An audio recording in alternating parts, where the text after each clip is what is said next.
Assalamualaikum warahmatullahi wabarakatuh.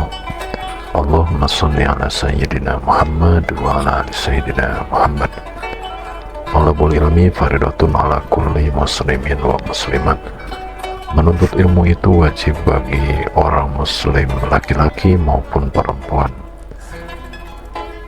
Hadirin rahimakumullah, sejatinya hidup tanpa ilmu bagaikan hidup tanpa nyawa. Sedangkan hidup tanpa nyawa bagaikan mayat hidup. Dengan ilmu hidup bisa jadi mudah. Dengan iman hidup bisa jadi terarah. Dan dengan seni hidup bisa jadi indah. Mari kita menuntut ilmu bersama-sama. Mudah-mudahan kita semua bisa berilmu amaliyah dan beramal ilmiah. Jangan ketawa ibu, ini urusan laki-laki. Woi, jangan lihat. Anak muda, jangan kasih lihat ibu. Woi. Kalau kau kencing tidak dapat air, bagaimana caranya? Kalau dalam hutan, kau ambil daun 3 lembar. Jangan kasih lihat ibu-ibu. Ambil daun 3 lembar. Daun pertama gosok ke bawah. Jangan kasih lihat ibu-ibu, jangan lihat ibu-ibu. Daun kedua ambil lagi, gosok ke atas. Ambil daun ketiga, gosok ke bawah. Begitu caranya gosok. Jangan kau gosok begini, tambah kotor.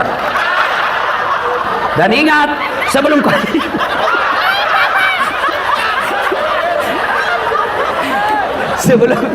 ingat itu daun, sebelum kau pakai itu daun, periksa dulu, siapa tahu ada ulat.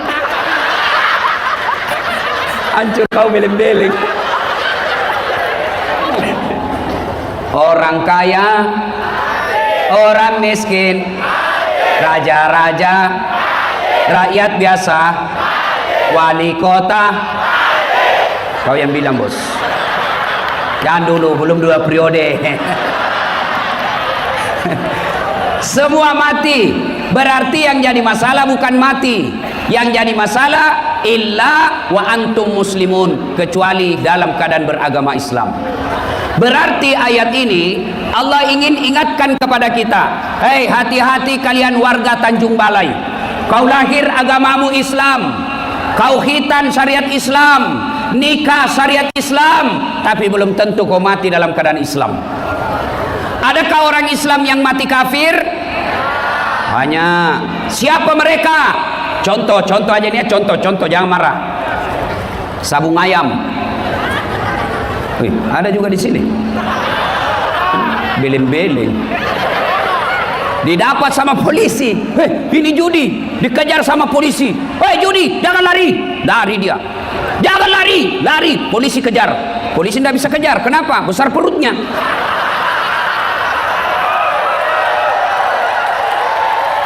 Ada juga saya lihat polisi besar perutnya. Tidak nyambung. Pasti ini polisi malas. Atau mana push up-nya? Kalau kepala dinas PU besar perutnya ya wajar, banyak proyeknya. Ini gaspol atau rem-rem? Gaspol. Oke, jangan memang pemarah, jangan main marah. Dia bilang polisi jangan lari. Wah, makin kencang larinya. Terpaksa polisi tembak peringatan ke langit. Tuh, masih lari, tembak 2 kali. Masih lari, tembak 3 kali. Masih lari, terpaksa polisi lumpuhkan. Tembak kakinya. Kena kakinya, tembak kakinya, kepalanya dikena. Saya tanya temanku yang polisi, bos, bagaimana caranya? Kakinya kok tembak, nah kepalanya dikena. Dia bilang soalnya waktu ditembak dia jongkok begini. Ini polisi film India, bukan polisi Indonesia. Polisi Indonesia orang baik. Hei anak muda, hei, kalau hilang motormu siapa kau cari? Pak Imam, enggak kau ada apa po motormu? Ayo, saya pergi ceramah, buru-buru mau pergi ceramah, jadwal kepepet, macet, enggak bisa jalan mobilku, maju enggak bisa, mundur enggak bisa, gas enggak bisa. Saya baca surah Yasin 2 kali, sudah hatam, enggak goyang-goyang mobilku. Begitu datang polisi lalu lintas, selesai jalan Ustaz. Ibu, woi, jangan musuh polisi bu. Bu, woi, rumah dirampok, anak gadis diperkosa, suami dibunuh, harta yang 8 tahun dikumpul diambil semua di lemari, dia jarak, dia ambil semua perampok. Ibu tahu ciri-cirinya, ibu tahu orangnya, pergi lapor di polsek. Tolong Pak Polisi, kejar pelakunya, selamatkan hartaku, tembak kepalanya yang membunuh suamiku. Tolong kejar Pak Polisi, ini orangnya. Apa kata polisi? Mohon maaf, baru saja polisi bubar. Makanya jangan musuh polisi. Pun kalau ada polisi yang minta-minta uang di jalan, biar SMP diminta juga uangnya. Kau melanggar. Kau tidak lihat ini? Saya lihat Pak. Kenapa kau melanggar? Saya tidak lihat Bapak. Kenapa kau tidak lihat saya? Bapak sembunyi.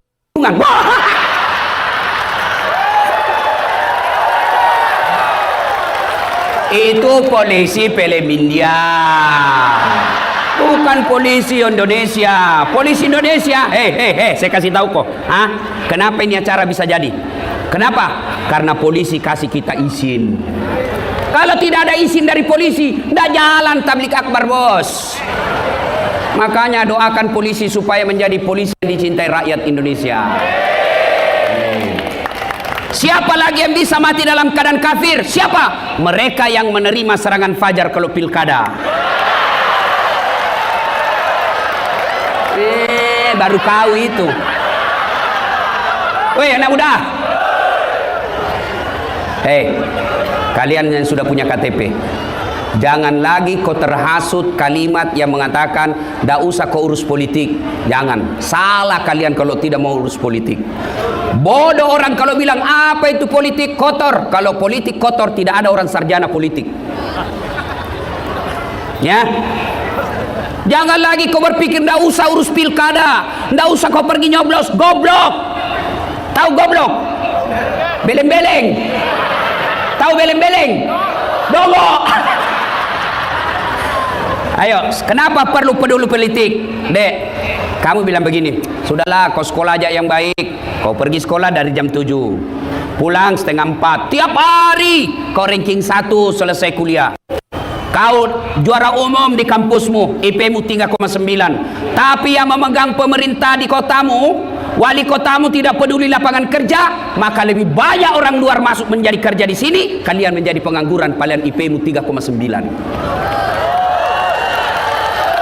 Makanya, Ibu, di mana-mana pilkada banyak pemilihnya perempuan. Di mana-mana pemilih lebih banyak perempuan, termasuk di Tanjung Balai ini. Ibu, mau memajukan kabupatennya, mau anak-anaknya punya lapangan kerja, jangan disogok ketika pilkada. Bisa Ibu? Maka orang yang dapat sogok ketika pilkada kena mati, mati kau dalam keadaan kafir. Termasuk anggota DPR yang terpilih karena nyogok.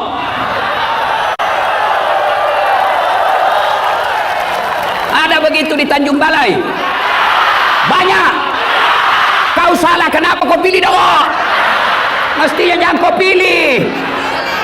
Hei, Bu, hei. Nabi selesai perang Badar. Perang Badar, ada sahabat meninggal. Sahabat yang lain yang hidup berkata, Allahu Akbar, dia masuk surga. Allahu Akbar, dia mati syahid. Allahu Akbar, bidadari di surga menunggunya. Nabi berkata, dia masuk neraka. Kenapa bisa masuk neraka ya Rasul? Dia membela agama Allah, dia mati syahid, berjuang bersama Rasul. Kok bisa masuk neraka ya Rasul? Nabi katakan, kau periksa kantongnya. Periksa kantongnya. Ternyata ada barang Baitul Mal yang ada di kantongnya yang diambil secara tidak halal. Coba, siapa yang bisa begini? Termasuk kepala-kepala dinas, kalau pindah rumah dinas hilang semua gorden. Yang ketawa orang serius ini, bos. Gaspol toh? Wa qalaidan, Allah kemudian berfirman, Bismillahirrahmanirrahim. Ya ayyuhalladzina amanu dukhulu fis silmi kaffatan wa la tattabi'u khutuwatis syaitan innahu lakum aduwwum mubin. Wahai orang-orang yang beriman, Masuklah engkau ke dalam Islam secara sempurna, bukan Islam pencitraan, bukan Islam pilkada, bukan Islam karena politik, tapi Islamlah secara benar. Hati-hati masyarakat kita. Banyak masyarakat kita ditipu oleh penampilan pencitraan. Ketika mau pilkada, solehnya itu politisi luar biasa, pakai songkok, pakai gamis, pakai serban, Allahu Akbar, tapi tidak pernah didapat di masjid. Islamlah secara benar, dan janganlah engkau ikuti langkah-langkah setan, karena sesungguhnya setan itu musuh yang nyata bagi kalian. Ketika ibu melihat video saya mengajak tabligh akbar malam ini, ketika adik-adik sekalian melihat video saya di WhatsApp, di Instagram mengajak datang pada deklarasi ini, setan menggoda, jangan kau datang, lebih kau tidur, tinggal saja di rumahmu. Maka bapak ibu yang tidak datang kalah dengan setan. Tapi bapak ibu yang datang ini alhamdulillah berhasil mengalahkan setan yang di rumah. Alhamdulillah. Tapi apakah ibu bapak setelah duduk di sini, adik-adik setelah duduk di sini setan putus asa? Tidak, dia goda lagi kamu. Jangan dengar ceramah, pegang HP-mu. Maka orang-orang yang pegang HP itulah orang yang kena godaan setan.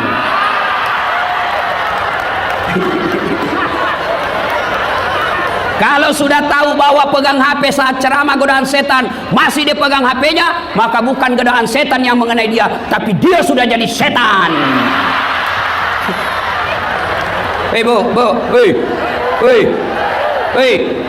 Simpan dulu HP-nya ibu. Selama ibu pegang HP, pasti ibu tidak dengar ceramah. Sudahlah, tidak usah dulu ber-WhatsApp. Jauh-jauh kasihan saya datang ke sini baru kau tidak dengar saya ceramah, kasihan. Selama ibu pegang ceramah begini, handphonenya pasti yang kuperhatikan monitor HP-mu. Kau tidak dengar ceramahnya Ustaz. Siaran langsung juga di Facebook. Baru umurnya sudah hampir 55 tahun. Pakai siaran langsung juga Facebook. Baru cuma 2 penontonnya. Beleng-beleng. Woi ibu, woi. Siapa itu HP-mu? Ibu-ibu yang tidak mau pegang simpan HP-nya, yang pegang HP-nya selama saya ceramah, saya doakan suaminya kawin lagi. Kenapa bapak-bapak nyamin? Ibu-ibu yang pegang HP kita doakan, ya Allah kasih jodoh lagi suaminya. Satu lapangan doakan suaminya. Sebentar foto-foto ibu, sebentar. Saya di Makassar, Pak Wali, saya lagi ceramah, beginilah model saya. Tiba-tiba ada ibu-ibu di belakangi saya. Barusan ada orang saya ceramah di belakangi saya. Ternyata diambil HP-nya, selfie. Rata-rata fans saya kan ibu-ibu yang sudah muka sakaratil maut. Udah capek sudah ceramah lah, sudah bilang Ustaz boleh selfie? Sini. Terpaksa kita layani deh, karena kalau tidak update status Ustaz Dasat sombong banget. Terpaksa kita layani selfie. Sudah, ulang Ustaz, kabur Ustaz, ulang lagi Ustaz, jelek Ustaz dalam hatiku. Biar kau ulang 10 kali, namun kamu yang kabur.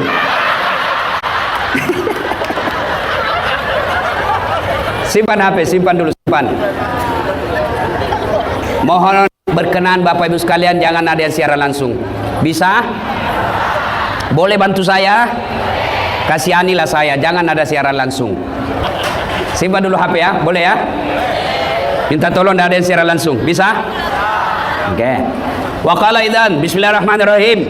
Innallaha wa malaikatahu yusalluna ala nabi. Ya ayyuhalladzina amanu sallu alaihi wa sallimu taslima. Sesungguhnya Allah dan para malaikatnya bersalawat kepada Rasulullah Muhammad sallallahu alaihi wasallam, maka wahai orang-orang yang beriman, bersalawatlah kalian kepada Rasulullah dengan sebaik-baik salawat. Yang merasa jenis kelamin laki-laki diam. Kita dengar dulu ibu-ibu. Ayo bu, jangan mau kalah sama laki-laki. Ikut sama saya bu. Salatullah ala toha. Kencang ibu, keras di belakang. Yang di belakang. Ala yasin. Alhamdulillah sudah. Terima kasih bu. Pak, ini bukan kencang. Ini yang disebut syahdu. Suara begini yang kasih nafsu kita laki-laki.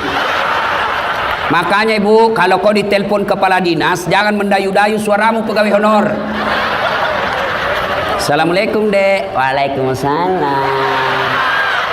Bagaimana Pak Kadis tidak nafsu? Lagi di mana Dek? Di rumah aja dong Pak. Bleh. Yang kencang dong kalau ditelepon Pak Kadis. Assalamualaikum Dek. Waalaikumsalam. Lagi di mana Dek? Di rumah. Lagi ngapain? Apa kau tanya? Oh, enggak diteleponnya lagi kau besok itu. Ini telepon. Waalaikumsalam. Caleda. Ada juga Bugis di sini. Pak Wali, di mana-mana saya ketemu orang Bugis. Saya pergi ceramah itu di Pulau Kijang, wih bahasa Bugis orang di sana. Saya pergi diundang ceramah di Kinabalu Keke, dia bilang orang sana, Ustadz bahasa Bugis kau, capek sudah kita di ceramah orang Melayu. Saya pergi di Singapura, ada Bugis Street, jalan Bugis. Coba Pak, luar biasa. Saya di pelosoknya Kalimantan, namanya Bidu-Bidu, banyak orang Bugis. Begitu saya masuk penjara, banyak juga orang Bugis.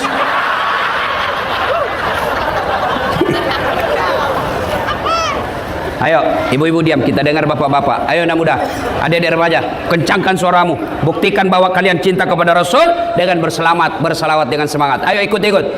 Salatullah ala toha Rasulillah. Salatullah ala Yasin. Terima kasih. Hai, Bapak Ibu diam, kita dengar ini yang di depan. Ini yang kepala dinas, Pak Kapolri ya. Kok diam, keras enggak suaranya nih? Gayanya aja nanti nih kita lihat. Ayo diam. Adik-adik, ibu-ibu diam. Ayo. Pak Dandim, jangan mempermalukan tentara. Yuk. Nah, sholat. Hai. Lobet. Itu mau poligami.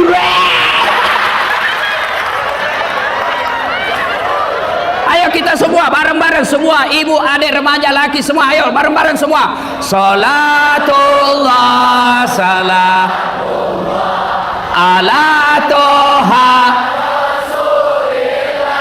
salatullah ala Yasin. Alhamdulillah, terima kasih. Bapak Ibu, saudara-saudara sekalian, teristimewa yang kita hormati yang mengundang kita di tempat ini, Bapak Wali Kota Tanjung Balai beserta istri dan para muspida Porkopinda yang insya Allah dimuliakan dan dirahmati oleh Allah Subhanahu wa taala. Mohon maaf saya tidak bisa sebut nama satu demi satu, di samping karena keterbatasan waktu, juga yang sejujurnya karena saya belum tahu namanya Bapak.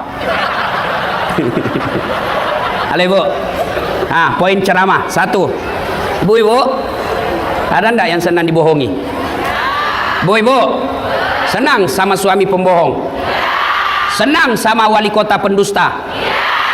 Tidak ada orang suka pendusta. Adik-adik nih, ada yang senang dibohongi? Ada yang senang pembohong? Tuh, tidak ada orang senang pembohong. Bahkan pembohong sekalipun tidak senang sama pembohong. Dia bilang, jangan kau ke rumahnya tukang bohong, padahal dia juga tukang bohong. Demi Allah, manusia saja dibohongi, ada orang senang.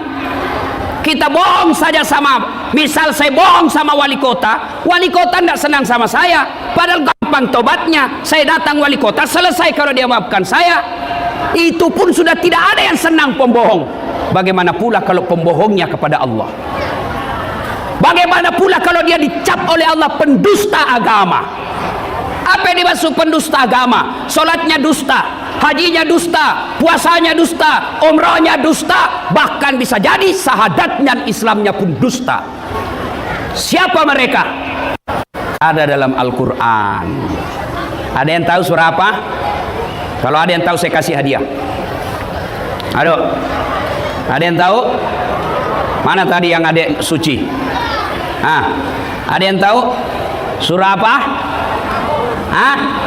Kau sini saya kasih kau hadiah. Sini. Cepat.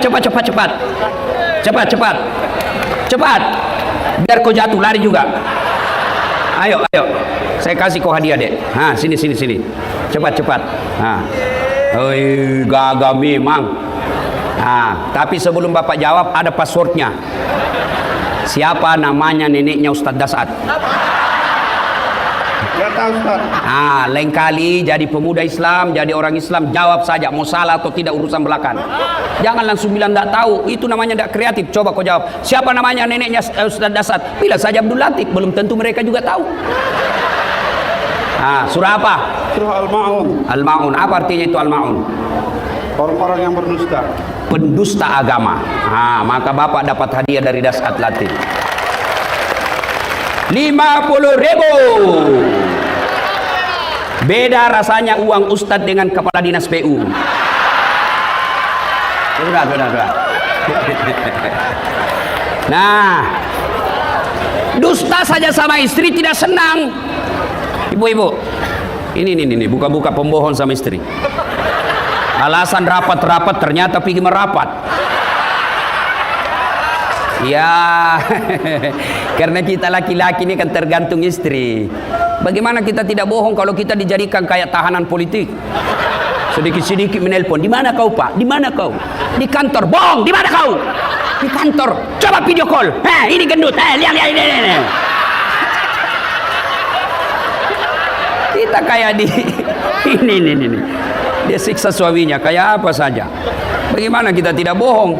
Sampai-sampai ada bapak-bapak, Pak, di Makassar ada ibu-ibu bilang, Ustaz, apa doanya supaya suamiku kuat jantungnya, tidak kena serangan jantung? Karena banyak sekarang bapak-bapak mati serangan jantung. Apa doanya Ustaz? Saya bilang, ibu tidak usah baca doa. Bagaimana caranya Ustaz? Berhenti kau periksa HP-nya. Semakin sering kau periksa HP-nya, maka dia kena serangan jantung. Apalagi kalau lupa pasang password, mati didapat sudah.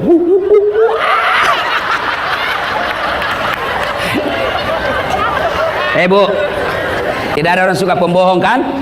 Coba, sakit hati kan ibu dibohongi? Tapi ketahuilah, Allah berfirman, Bismillahirrahmanirrahim. Ara'aital ladzi yukadzibu biddin. Tahu enggak kamu pendusta agama, kata Allah? Siapa mereka? Satu, mereka yang menghardik anak yatim. Coba, Bapak Kepala Dinas, Kesra, Kebersihan, Kapolres, Dandim, Sekda, Wali Kota, Bapak sholat tengah malam tiap hari, tahajud tiap hari, tadarus tujuh satu hari, bangun masjid, tapi di samping rumah Bapak ada anak yatim piatu, kita biarkan terlantar, bahkan dia tidak sekolah gara-gara tidak punya duit, maka Bapak kategori termasuk pendusta agama. Hajimu dusta, puasamu dusta, salatmu dusta. Kenapa? Kau biarkan anak yatim piatu terlantar di samping rumahmu. Termasuk pengurus panti asuhan yang dia kaya, dia pakai mobil, dia ber-AC kamarnya, anak yatimnya dia sengsarakan. Itu pendusta agama itu. Kalau Bapak dusta sama saya, gampang taubatnya. Tapi kalau Bapak dusta kepada pendusta agama ini, menelantarkan anak yatim, maka Bapak termasuk kategori pendusta agama. Maka masjid yang banyak saldonya, karena ada itu masjid hobi, saldo kas 120 juta, karpetnya jelek, toiletnya banyak bau, sound systemnya storing, baru kita takbir Allah.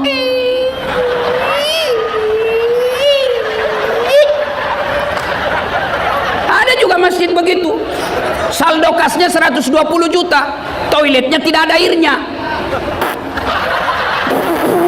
selesai, tidak ada air, mati, tidak ada air.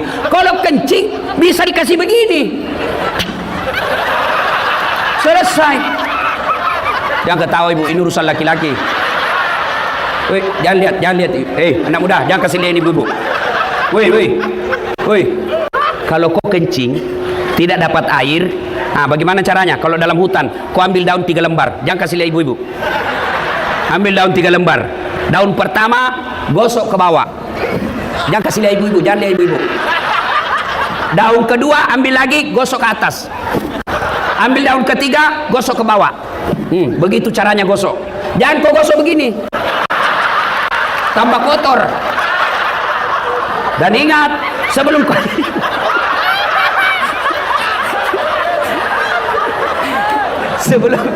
ingat itu daun, sebelum kau pakai itu daun, Periksa dulu, siapa tahu ada ulat. Hancur kau beleng-beleng.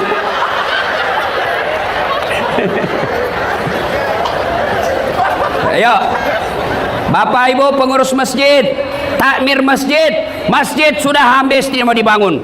Sound sistemnya baik, karpetnya baik, sudah ber-AC, tidak ada lagi pembangunan, tapi ada saldo kas 100 juta sampai 150 juta, maka Bapak wajib cari anak fakir miskin yang ada di sampingnya, anak yatim piatu yang ada di sampingnya, biayai ongkosi sekolahnya, maka itu jalan yang tepat.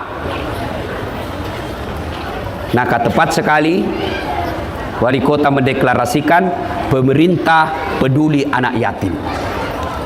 Saya tanya Pak Wali, bagaimana idenya ini? Dia bilang, kan gampang. Kalau kita orang Islam, kalau Allah sudah sayang sama kita, kecil memakmurkan rakyat.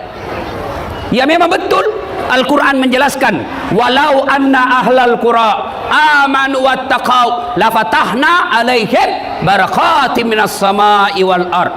Apabila penduduk suatu negeri, penduduk Tanjung Balai beriman dan bertakwa kepada Allah, dia santuni anak yatim, dia sekolahkan anak yatim, dia hormati anak yatim, dia muliakan anak yatim, maka Allah turunkan keberkahan dari langit dan keberkahan dari dalam tanah. Itu janji Allah, bukan janji caleg. Kalau janji caleg deh, Anda boleh kita dijanji surga, surga pun dijanjinya. Pilih saya, sama-sama kita orang Melayu. Ini kartu nama saya. Kalau saya menang, telepon saya 24 jam. Ini nomor teleponku.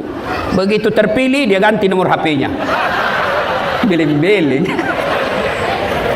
Bapak Ibu saudara-saudara sekalian, maka Pak Wali Kota kumpulkan kepala dinas, kumpulkan kepala bagian, kumpulkan para pegawai, paksa dia masuk surga. Lebih baik kalian pegawai negeri dipaksa masuk surga daripada kalian sukarela masuk neraka. Kan. Beda itu kalau wali kota punya perintah dengan ustadz.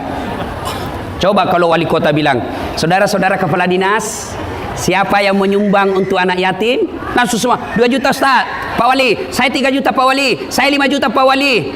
Lalu Bapak kalau ada yang tidak ada yang ngomong, Bapak bilang sebenarnya banyak mau jadi kepala dinas.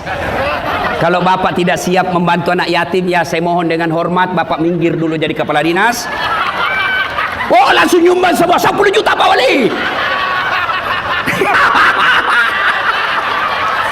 Itulah yang disebut dipaksa masuk surga daripada kau suka rela masuk neraka. Wali kota diktator, masa dia potong seenak-enaknya? Itu agar kau masuk surga. Lebih baik daripada kau pakai pikaroke dan licik. Dilarang pakai pelat merah pergi pikaroke, dia ganti pelatnya pelat bodong. Dongo. Pergi panti asuhan. Kenapa ke panti asuhan? Itu yang dicintai Allah. Ada orang dia bilang lebih ke panti pijat. Kenapa panti pijat? Panti asuhan. Dia bilang sama saja Ustaz, sama-sama panti. Memang sama panti tapi beda cita rasanya dong. Kalau panti pijat, lengko pijat mengeras.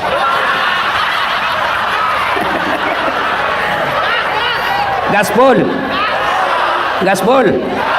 Oh Ibu, bagaimana suamimu tidak selalu ke panti pijat? Nah kau tidak pernah pijat suamimu. Pergi Jakarta naik pesawat bisnis kelas, sampai di rumah kelayanan kelas ekonomi. Bagaimana suami? Kan enak juga itu kalau suami capek pergi kerja seharian dicarikan duit, pulang suaminya dia sambut dengan senyum, sudah rapi dengan pakaiannya, lipstiknya sudah baik, bedaknya baunya sudah harum, bajunya matching, lalu datang suaminya dia sambut, assalamualaikum kakandaku Arjunaku. Lalu suaminya berkata, waalaikumsalam adindaku Sri Kandiku. Langsung dia bilang istrinya, abang gagah betul hari ini. Langsung suaminya berkata, berarti saya jelek kemarin. Lalu tampillah istrinya. Suaminya tadi dia dengar kabar dimarah-marahi sama wali kota karena salah melaksanakan tugas. Lalu istrinya tampil berkata, sabar bang, memang beginilah jadi bawahan. Kadang kala kita baik, kadang kala kita salah. Apa boleh buat? Masa abang yang mau marah wali kota? Ya wajarlah abang dimarahi sama wali kota. Lalu ibu sekati dia buka sepatunya sambil ibu dekap lagi lalu menyanyi, bila kamu di sisiku hati rasa syahdu. Langsung suaminya berkata, bulan depan ku belikan kau cincin. Masuk lagi kamar suami, kamarnya berantakan, mau marah, datang lagi istrinya, dia sambut suaminya sambil dia peluk dari belakang sambil menyanyi, insaflah wahai manusia bila dirimu bernoda. Wah, tenang itu suami. Yang malah sebaliknya, di kantor wali kota sudah dimarah-marahi sama wali kota, 2 bulan yang akan datang dia pensiun, kan makin stres. Lalu sakit-sakitlah suaminya, dia pangkulah suaminya sambil menyanyi, bila Israel datang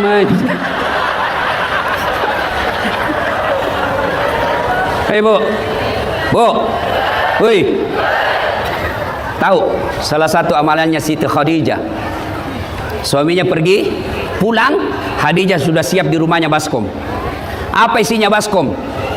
Air hangat. Begitu Rasul datang, suruh Nabi duduk di kursi, lalu Khadijah siapkan baskom di telapak kaki suaminya, dengan air hangat diurut-urut suaminya. Subhanallah. Pantas Khadijah sudah wafat, Khadijah tidur bersama Aisyah. Nabi tatib berkata, rasa-rasanya ada Khadijah di jalan rumah, rasa-rasanya terompas sandalnya Khadijah masih ada di sampingku. Aisyah cemburu, ya Rasulullah, kenapa sih Khadijah terus kau ingat? Saya tidur bersamamu tapi Khadijah di otakmu. Apa sih kelebihannya Khadijah? Kau nikahi dia sudah 2 kali janda, dia lebih tua 15 tahun, saya masih dalam keadaan perawan, lebih muda darinya. Ya Rasul, apa kata Nabi? Kau tidak bisa membandingkan dirimu dengan Khadijah. Khadijah adalah wanita yang paling menyayangi saya. Ketika tidak ada orang percaya, Khadijah yang tampil pertama kali sayang sama saya dan percaya sama saya. Lalu Khadijah selalu urut-urut telapak kakinya. Bahkan Khadijah ketika mau tidur suaminya, dia usap-usap rambutnya suaminya, Rasulullah Muhammad SAW. Mana ada suami mau selingkuh kalau dikasih begitu sama istri? Betul Pak Pol? Nah, coba dengar Satpol PP bilang betul. Salatullah salam ala toha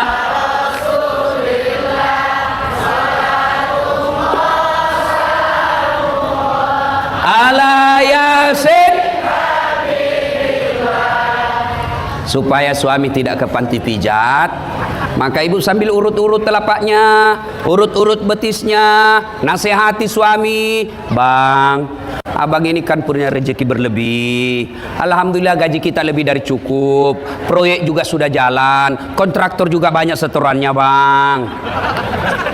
Ada kontraktor di sini?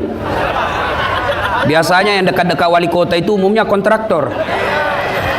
Ada kontraktor? Pak Wali sekarang adalah gula. Namanya gula, banyak semut merapat.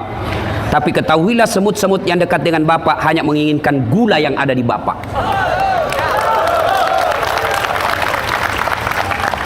Maka tidak semua yang dekat sama Bapak niatnya baik, senyumannya tulus, lebih banyak yang ingin dapat proyek. Bapak setiap jabat tangan sama mereka, ucapkan ta'us, berlindung kepada Allah dari godaan setan yang terkutuk.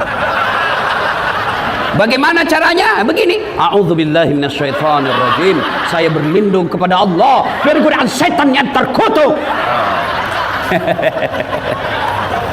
Gaspol? Gaspol? Maka Pak Wali-wali hati-hati, apalagi dekat pilkada, dekat hati-hati sama pemborong. Pemborong ini biasa jadi tim sukses. Dia yang sukses. Disuruh bikin baleho 10, 5 aja dia bikin. Hati-hati Pak. Saya berwasiat kepada Bapak, hati-hati dalam pilkada. Tidak semua yang membantu Bapak niatnya baik, malah lebih banyak mengharap proyek. Mati kau kontraktor. Langsung anggota dewan bilang, nyaman dong kami. Tidak ada di situ. Saya bilang, kau pernah juga dengar ceritanya anggota dewan di akhirat?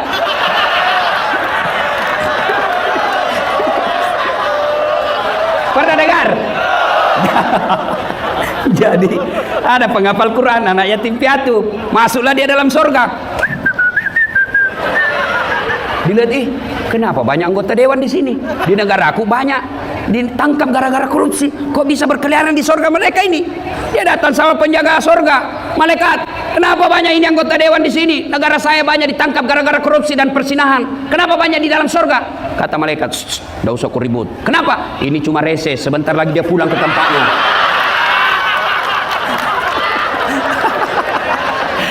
Salatullah salam ala toha. Salatullah ala yasin. Serius lagi. Pemda sudah deklarasi untuk menyantunin, menyayani anak yatim. Bagaimana operasionalnya? Kan tidak enak kalau wali kota saja sama wali kota masuk surga gara-gara yantuni anak yatim. Di dunia sudah jadi wali kota, di dunia sudah jadi istri wali kota, yang kadang-kala SK juga menentukan. Biar bapak disayang sama wali kota, kalau istrinya wali kota tidak sayang sama bapak, tidak jalan bos. Siap perintah.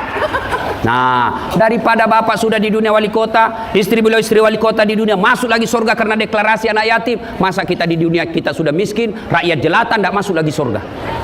Bagaimana caranya? Mulai besok di masjid, seluruh masjid membuka celengan, membuka apa itu? Kota amal khusus menyantuni anak yatim. Jadi masyarakat yang mau datang menyantuni, wujudnya menyantuni. Kita malam ini sudah deklarasikan, maka wujudkan dengan cara apa? Yuk isi kota itu santunan untuk anak yatim. Mau 1 rupiah, mau 100 rupiah, mau 10 ribu, itulah yang bapak bisa menyelamatkan diri bapak. Kalau cuma kepala dinas yang santuni, anggota DPR yang ACC, maka hanya mereka yang dapat paspor masuk ke surga. Kalau bapak tidak berpartisipasi, berarti hanya pemerintah nanti yang akan masuk surga, bapak tidak dapat bagian. Bagaimana caranya? Mulai besok setiap masjid yang ada di Tanjung Balai bikin kota amal santunan anak yatim, deklarasi pemerintah menyantuni anak yatim. Nah, 2, pendusta agama membiarkan fakir miskin dan enggan membantunya. 3, karena waktu yang terbatas, termasuk pendusta agama. Siapa? Fawailul lil musallin, maka celakalah orang-orang yang sholat. Siapa orang sholat yang celaka? Mereka yang lalai dalam sholatnya. Kenapa lalai dalam sholatnya Ustaz? 1, lalai dalam sholatnya, wuduknya tidak sempurna. Wuduk sambil menerima telepon. Ya, kau di mana? Dari tadi berapa harganya itu? Ya, ya terserah kau aja deh, tawar. Maka kalian wudhu. Kalau wudhumu tidak sah, otomatis sholatmu tidak sah. Maka sempurnakan wudhu. Siapa lagi yang mereka bisa lalai dalam sholatnya? Mereka yang tidak memperhatikan rukun-rukun sholat. Yang paling banyak kita lalaikan rukun sholat, apa itu? Tumaknina. Apa itu maknina? Istirahat sejenak. Orang Bugis bilang maki nyawa-nyawa, bernapas-napas sejenak. Kapan dipakai? Allahu Akbar, ruku. Subhana rabbil azim wa bihamdihi 3 kali. Lalu usahakan bernapas dulu 1-2 kali tarekan, baru naik sami Allahu liman hamidah. Nah, biasanya kita banyak yang lalai dalam ini. Sami Allahu liman hamidah, angkat ini lurus ke bawah sambil bernapas. Rabbana lakal hamd. Napas 1-2 kali baru turun. Tapi apa yang kita praktek? Sami Allahu liman hamidah. Yang ketawa bos, serius ini. Maka wajar bapak 30 tahun sholat, bapak yang sholat tapi bapak tukang tipu. Bapak yang sholat tapi bapak suka makan barang haram. Bapak yang sholat tapi bapak yang pezina. Kenapa? Karena sholatmu tidak sesuai yang ajarkan Nabi. Contoh, ini kisah nyata waktu saya masih kuliah KKN. Waktu itu belum saya jadi ustadz. Saya baru kenal 1 hari kawan saya, anak teknik. Dia pakai baju takwa. Saya pikir, pasti anak pesantren. Kalau kau jadi imam, dialah jadi imam. Pas baca imam, baca Al-Fatihah masih lancar. Begitu dia baca surah pendek, dia baca Al-Kafirun. Dalam hatiku, cari penyakit ini. Dia bacalah itu. Wala antum abiduna ma a'bud, wala ana abidum ma abattum. wala antum abiduna ma a'bud wala ana abidun ma abattum wala antum abiduna ma a'bud wala ana abidu. Saya sama teman saya sudah berkekodem, nyasar dia. Wala antum abiduna ma a'bud wala ana abidun ma abattum wala antum putar-putar dia. Wala antum abiduna ma wala ana abidun ma. Ini jengkel temanku, dia teriak, "Woi, kenapa itu tak putar-putar?" Dia bilang, "Ini Imam, ini juga kupikir." Kacau sholat. Siapa yang salah? Siapa salah? Siapa salah? Imam. Ayo, ini kisah nyata lagi waktu saya SD, SMP di kampung. Sholat asar, sujud. Lama sekali Imam. Kenapa lama sekali Imam sujud? Enggak biasanya lama begini. Orang tunggu, enggak naik-naik kepalanya. Ada kawan saya, dia angkat kepalanya. Langsung teriak, "Woi, hilang Imam." Ternyata ketika kita sujud, imam di depan melarikan diri keluar dari pintu samping. Bubar sholat. Selesai sholat, saya tanya, "Pak Imam, kenapa kau tinggalkan saf?" Dia bilang, "Saya kentut nak." "Pak Imam, lain kali kalau kau kentut, kasih naik dulu kepalanya kita supaya dilihat kau keluar." Dia bilang, "Saya sengaja karena saya malu, kau tahu." Siapa salah? Siapa salah? Imam. Ini ala lagi Pak, penghafal Quran. Dia jadi imam, dia baca yang paling panjang. Hanya dia yang hafal Pak. Begitu lagi dia baca, tiba-tiba ada cicak jatuh hampir kena kepalanya. Kaget. Stres, dia lupa sambungan ayatnya. Dia ingat-ingat, enggak bisa. Apa sambungannya? Dia lupa betul. Lama hening satu masjid, tidak ada sama sekali suara. Tiba-tiba Pak Imam bilang, "Tolong bantu di belakang." Dia bilang, "Yang di belakang saya juga tidak tahu." Kau berteriaklah paling belakang. Dia bilang, "Kalau begitu ya sudah, Allahu Akbar." Siapa salah? Siapa salah? Imam. Ada lagi nih, kan kadang-kala ada imam itu dia balik-balik sunnah Nabi. Nabi katakan, kalau kau jadi imam, ringkaskan bacaanmu. Kenapa? Karena yang di belakang macam-macam. Makanya imam sebelum angkat takbir, dia akan berkata, "Salat Jabir rahimakumullah, luruskan dan rapatkan saf." Tujuannya apa? Kita mau lihat pasukan. Ibarat Kapolres inspeksi pasukan. Maka kata Nabi, ringkaskan. Kenapa? Di belakang ada orang tua yang sudah pensiun, tidak bisa lama berdiri, rematik. Naik lagi kepalanya, kasihan, belum selesai. Jatuh. Ada barangkali Satpol PP yang pakai sepatu baru, dia lupa simpan baik-baik. Sepatu saya, ini baru dibeli 2 hari, hilang sudah sepatu. Coba. Ada ibu-ibu yang mau sekali kentut. Lamanya ini Pak Imam. Ada anak muda yang lupa ambil kunci motornya. Sudah hilang sudah motor saya ini motor. Makanya kata Nabi, kalau kau jadi imam, ringkaskan bacaan solatmu, itu sunnah.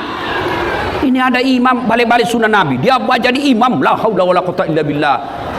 Apa dia baca? Surah Al-Baqarah ayat 10 sampai 112. Dia husuk dengan bacaannya, kita husuk dengan hayalan. Kita mau ikut, tidak dihafal. Kita mau ruku, belum selesai, terpaksa kita baca semua pengumuman di dinding masjid. Keadaan keuangan Masjid Nurul Yamin, pengeluaran, saldo kas. Sudah habis satu papan dibaca, satu triplex dibaca, belum selesai imam, terpaksa pindah lagi ke kalender. Persatuan Guru Republik Indonesia, cabang Tanjung Balai. Sudah selesai kalender, selesai papan pengumuman, belum selesai Pak Imam, bajunya lagi dibaca. Sahrial SHMH, calon wali kota 2 periode. Siapa yang salah? Siapa salah? Maka dalam Islam, siapa saja boleh jadi makmum. Mulai orang sadar sampai orang cerdas boleh jadi makmum.